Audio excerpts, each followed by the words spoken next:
30টা দিন তোর সময় দি, তাও তোর মন ভরে না? প্রথম রোজা তোর লাগে ইফতার করতে হইব কিল্লিগা? আমার ঘরে মা বোন নাই, আমি কি এতিম? তোরা দেখলে আমার কি মনে হয়? প্রথম রোজা যে পরিবারের লাগে করতে, এটা তুই জানোস না? আমার পরিবারের লেগে একটা দিন তোর নিজের সুখ স্যাক্রিফাইস করতে পারস না? তুই আমার কি ভালোবাসছিস এটা আমার বুঝা। তাহলে আমরা কখন মিট করব? এটা তো আমি জানি না, এটা তুই জানোস।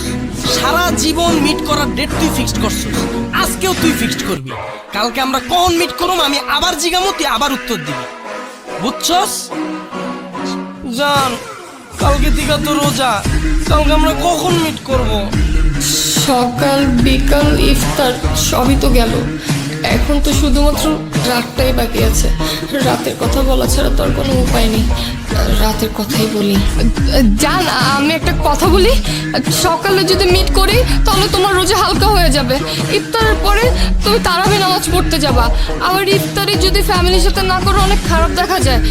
আমরা না একটা কাজ করি, আমরা তোমার তারাবি নামাজের পরে রাত 12টায় দেখা করি।